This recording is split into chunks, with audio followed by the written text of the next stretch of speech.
SSC পদার্থবিজ্ঞান ধারাবাহিক সূত্র বিশ্লেষণের আজকে দ্বিতীয় ক্লাসে তোমাদের স্বাগত। সূত্র বিশ্লেষণের আজকে থাকছে আমাদের পদার্থবিজ্ঞানের দ্বিতীয় অধ্যায় গতি। তো চলো আমরা দেখি গতি অধ্যায়ে কতগুলো সূত্র আছে। তো গতি অধ্যায়ের সবগুলো সূত্রকে আমি দেখো কয়েকটা ভাগে ভাগ করছি। ফার্স্ট অফ অল আছে আমাদের গতির সমীকরণ, এরপর আছে পরন্ত বস্তুর সমীকরণ, মানে একটা বস্তু উপর থেকে নিচে পড়তে গেলে তার কিছু সমীকরণ আছে। আর একটা আছে আমাদের কি নিক্ষিপ্ত বস্তুর সমীকরণ, মানে একটা বস্তুকে নিচ থেকে উপরের দিকে নিক্ষেপ করলে সেক্ষেত্রে আমাদের সমীকরণগুলো কি দাঁড়ায়। আর শেষে আমাদের আছে বিজ্ঞানী গ্যালিলিওর যে পরন্ত বস্তু তিনটা সমীকরণ, এটা আমাদের বিবৃতি আসে।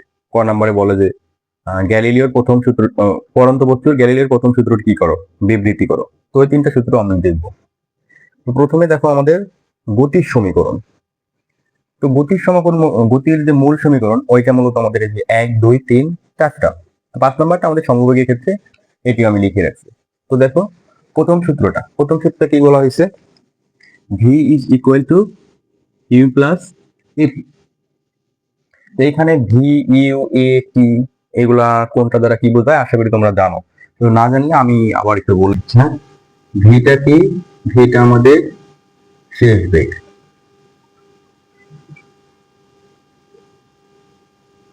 ভিটা শেষ বেগ।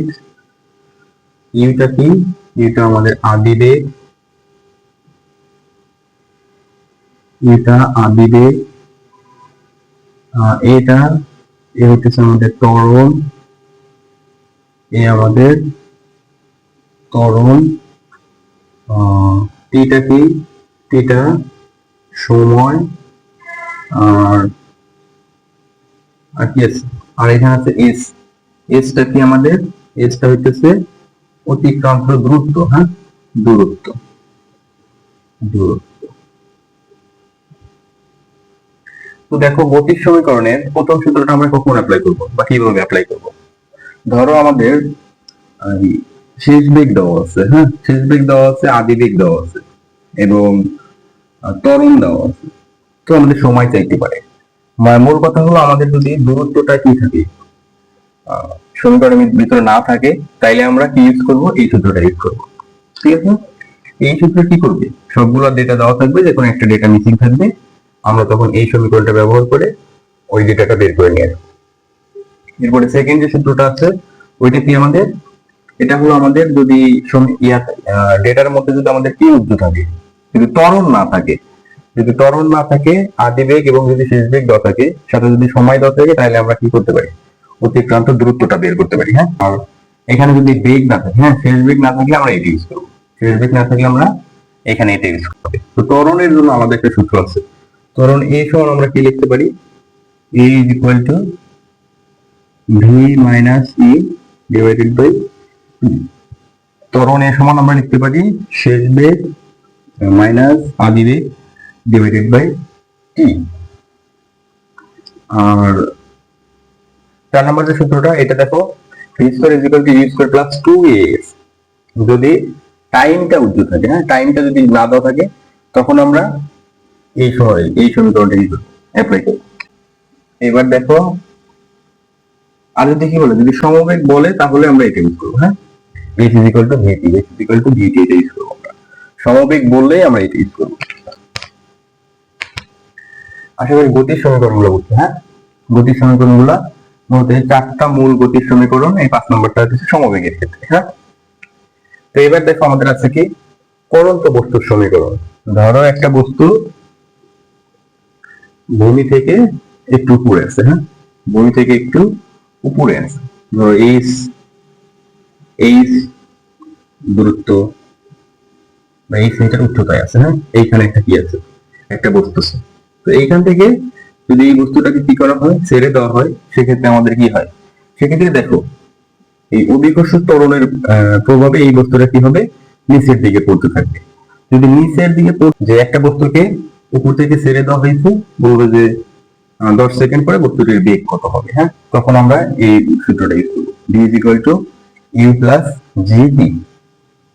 একটা বেগে ছেড়ে দেওয়া হয়েছে অথবা একটা স্থির বস্তুকে ছেড়ে দেওয়া হয়েছে, সেক্ষেত্রে আমরা প্রশ্ন বলবে যে 10 সেকেন্ড পরে বস্তুটি কত দ্রুত অতিক্রম করবে। হ্যাঁ, তখন আমরা কি করবো, এটা ইউজ করবো, h is equal to at plus half gp square। g এর মান কত, বি এর মান 9.8 মিটার পার সেকেন্ড স্কয়ার। হ্যাঁ, এই যে শেষ বেগ সব বেগের এককটা কি মিটার পার সেকেন্ড, এটার এককও সেম।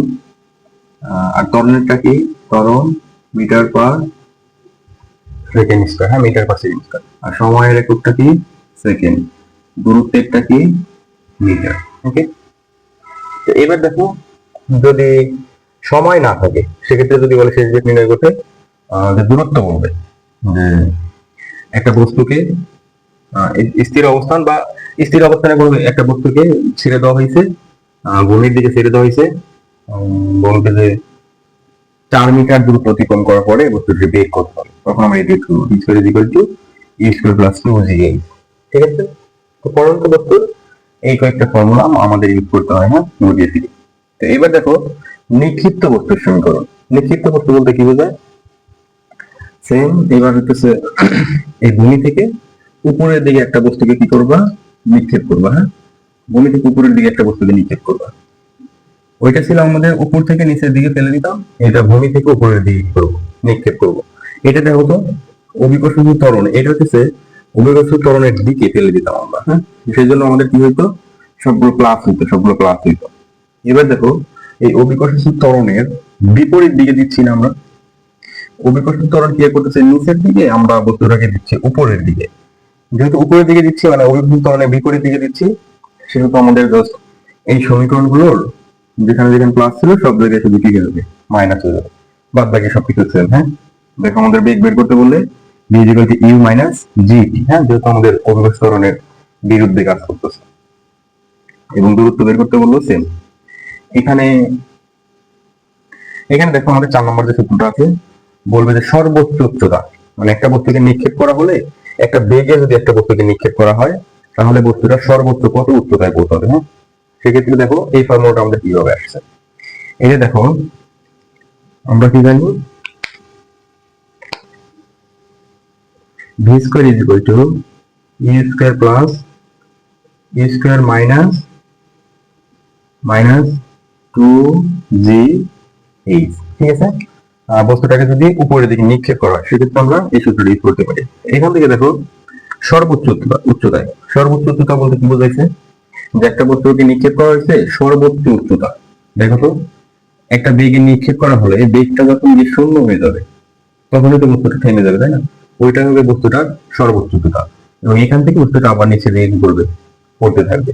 তো সেক্ষেত্রে আমাদের সর্বোচ্চ উচ্চতা কি হবে, ভিটা কি হবে 0, u স্কয়ার মাইনাস 2gh। এক্ষেত্রে আমরা কি লিখতে পারি 2gh is equal to u square, এবং সর্বোচ্চ উচ্চতাকে যদি আমরা h দ্বারা প্রকাশ করি, h ইজ ইকুয়াল টু আমরা লিখতে পারি u square divided by 2g। এই যে সর্বোচ্চ উচ্চতার সূত্রটা কিন্তু আমরা এইভাবে আসছে। হ্যাঁ, h is equal to u square by 2g। এখানে যদি আমরা সর্বোচ্চ উচ্চতাকে বড় হাতের h দ্বারা প্রকাশ করি তাহলে h ইজ ইকুয়াল টু কি হবে u স্কয়ার বাই 2g। তো এই ছিল আমাদের গতির সমীকরণ, পরন্ত বস্তুর সমীকরণ এবং নিক্ষিপ্ত বস্তুর যে সমীকরণগুলো। হ্যাঁ, তো এইগুলোই। এগুলো যদি আমি আরেকবার একটু রিক্যাপ করি, যে গতির সমীকরণ মূলত চারটা, যে v is equal to u plus at, h is equal to u plus b divided by 2 into t। তো এইটা আমাদের অতিক্রান্ত দূরত্ব নির্ণয় করতে বলবে। এক্ষেত্রে আমাদের আদি বেগটাও দেওয়া থাকবে, শেষ বেগটাও দেওয়া থাকবে। সেক্ষেত্রে আমাদের যে দূরত্বটা আছে সেটা আমরা এই সূত্র ইউজ করে বের করতে পারবো। এবং h is equal to ut plus half at square, যদি ত্বরণ দেওয়া থাকে সেক্ষেত্রে আমরা দূরত্ব এটা দিয়ে বের করবো। হ্যাঁ, সেম ভাবে যদি আমাদের সময় না দেওয়া থাকে সেক্ষেত্রে সময় না দেওয়া থাকে এবং যদি ত্বরণ দেওয়া থাকে তাহলে আমরা দূরত্ব এটা দিয়ে ব্যবহার করে বের করতে পারি। এবং সমবেগ কথাটা বললেই আমরা h is equal to vt এটা ইউজ করব। হ্যাঁ, সমবেগ কথাটা বললেই h is equal to vt use করব।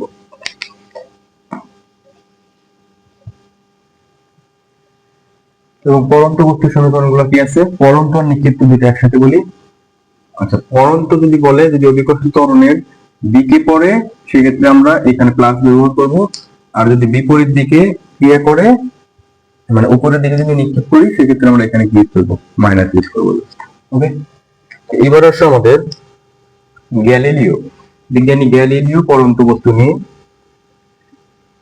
কিছু সূত্র দিয়েছিল। হ্যাঁ, তো ওইখান থেকে আমাদের শর্ট প্রশ্ন এবং সৃজনশীলের জ্ঞানমূলকে অনেক প্রশ্ন দিয়ে দেয়, যে বলে গ্যালিলিওর পরন্ত বস্তুর প্রথম সূত্রটি কি করো, বিবৃতি করো। হ্যাঁ,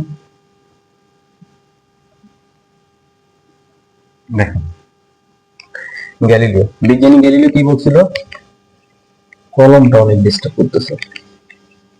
বিজ্ঞানী গ্যালিলিও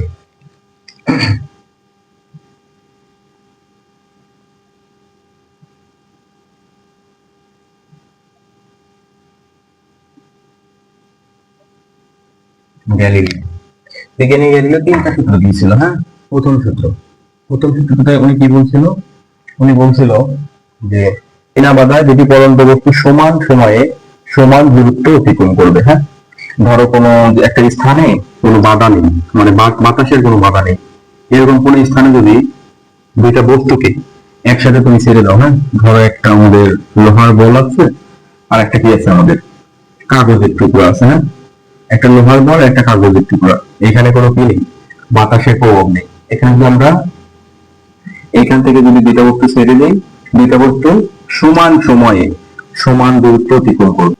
10 সেকেন্ডে লোহার বলটা যদি 10 মিটার 10 মিটার দূরত্ব অতিক্রম করে, সেম ভাবে এই কাগজের টুকরোটাও কি হবে, 10 সেকেন্ডে 10 মিটার দূরত্ব অতিক্রম করবে। এটা জাস্ট কখন পসিবল, যখন একটা সিস্টেমে বাতাসের প্রভাব থাকবে না, তখন। তো দেখো গ্যালিলিও প্রথম সূত্র দ্বারা কি বুঝাইছে, এখানে বুঝাইছে যে পরন্ত বস্তুর যেখানে কোনো বাতাসের বাধা নেই সেখানে ভরের কোনো প্রভাব নেই। ঠিক আছে, ভর কোনো ম্যাটার করে না। যেখানে দেখো একটা লোহার বল 10 সেকেন্ডে 10 মিটার দূরত্ব অতিক্রম করছে, সেক্ষেত্রে একটা কাগজের টুকরো 10 সেকেন্ডে 10 মিটার দূরত্ব অতিক্রম করছে। এটা জাস্ট পসিবল হয়েছে কি জন্য, ওইখানে আমাদের বাতাসের কোনো বাধা নেই, মানে কোনো বাধাই নেই এখানে। তো এইটা দ্বারা বোঝায়, প্রথম সূত্রটা বোঝায় কি, যে পরন্ত বস্তুর ভরের কোনো প্রভাব নেই, পরন্ত বস্তুতে ভরের কোনো কি নেই, প্রভাব নেই। পরন্ত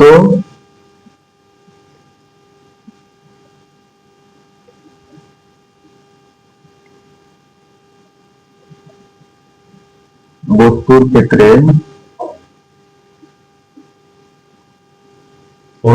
ক্ষেত্রে বাধাহীন অবস্থায়, হ্যাঁ, বাধাহীন